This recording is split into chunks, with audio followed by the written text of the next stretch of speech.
A bundle of freshly cut herbs, their intense aroma perfumes the air. The herbalist contemplates these fleeting treasures, knowing they must capture their essence before it fades. Nature offers us its remedies at precise moments, but the art of preservation allows us to extend that medicine through time. Preserving a medicinal plant isn't just about preventing its deterioration. It's about capturing and maintaining its active compounds, its healing essence, its therapeutic potential. It's about transforming the ephemeral into the lasting, the seasonal into the perennial. Welcome back to From the Garden, Healing Medicine, a journey to the healing heart of nature.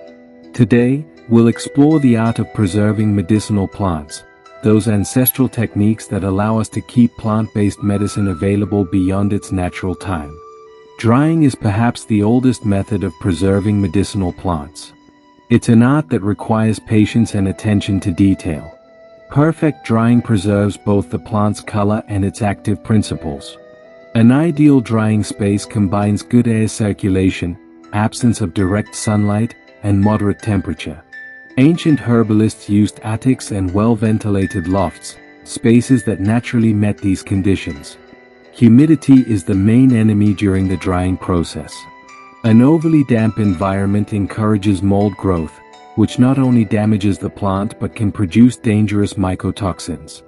Bundles hanging from the ceiling, wicker screens, wooden racks, each culture has developed its own drying methods, adapted to its climate and resources. Plants with sturdy stems like lavender, rosemary, or sage are well suited to being dried in inverted bundles. This method is not only practical but visually beautiful, evoking the classic image of herbs hanging from the ceiling in ancient apothecaries. Delicate flowers and tender leaves prefer to be dried in thin layers on screens that allow airflow on both sides. Modern electric dehydrators offer precise temperature control, ideal for humid climates or for those seeking quick and consistent results.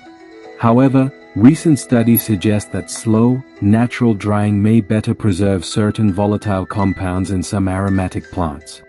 A properly dried plant should snap cleanly when bent, without crumbling into dust. It retains some flexibility but no perceptible moisture. Color and aroma are key indicators. Well-dried mint retains its vibrant green hue and releases its signature scent when rubbed between the fingers. Though drying is the most common method, there are other ancestral ways to preserve the medicinal properties of plants. Soaking fresh herbs in olive or almond oil not only preserves their properties but transfers them into the oil, creating a dual-purpose medicinal extract. The oil acts as a barrier against oxygen and moisture while extracting fat-soluble compounds. It's the perfect method for plants like St. John's wort or calendula, whose active ingredients are highly lipid-soluble. Herbal vinegars combine the antiseptic properties of acetic acid with the active principles of plants. They're excellent for extracting minerals and certain alkaloids.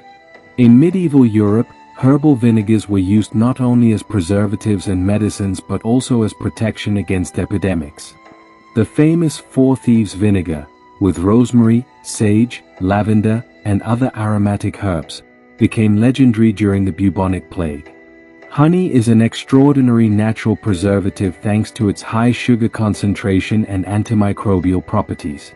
Medicinal honeys, infused with plants like thyme, sage, or eucalyptus, were common remedies in many cultures for respiratory ailments. The combination of honey's properties with those of medicinal plants creates therapeutic synergies that enhance the efficacy of both. Although we discussed tinctures in our previous episode, it's worth mentioning that some plants benefit greatly from being processed fresh, without drying. Echinacea, mullein, and milky oats are examples of plants whose properties are most potent when processed immediately after harvest. Proper storage is the final crucial step in maintaining the medicinal potency of our plants over time.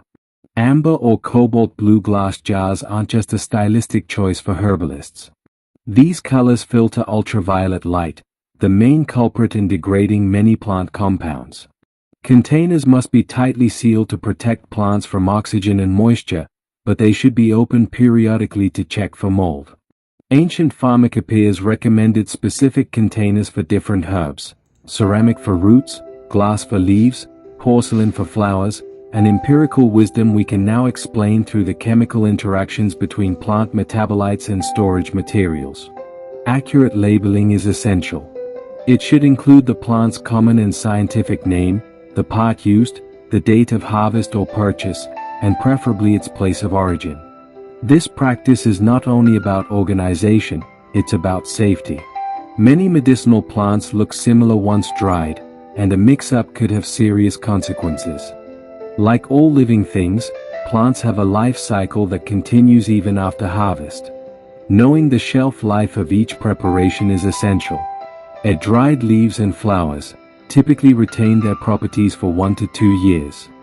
Dried roots, barks, and seeds can last 2 to 3 years if properly stored.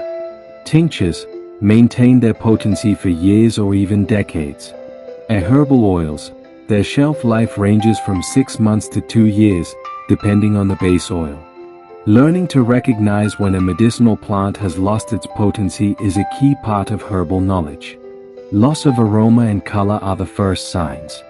A mint that no longer smells like mint, or a calendula that has lost its vibrant orange hue, are clear indicators that the active principles have degraded.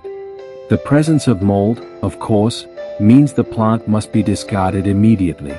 The ideal place to store our herbal medicine cabinet should be cool, dry, and dark. Modern kitchens, with their fluctuating temperatures and humidity, are rarely ideal. Ancient apothecaries stored their herbs in dedicated rooms, carefully ventilated but shielded from direct light. A practice we can adapt in our homes by dedicating a specific cabinet or drawer to this purpose.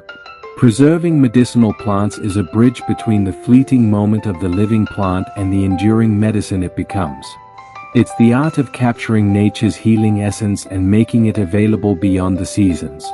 In our next episode, as we previously mentioned, we'll dive into medicinal plants that support the digestive system, specifically chamomile, mint, and ginger.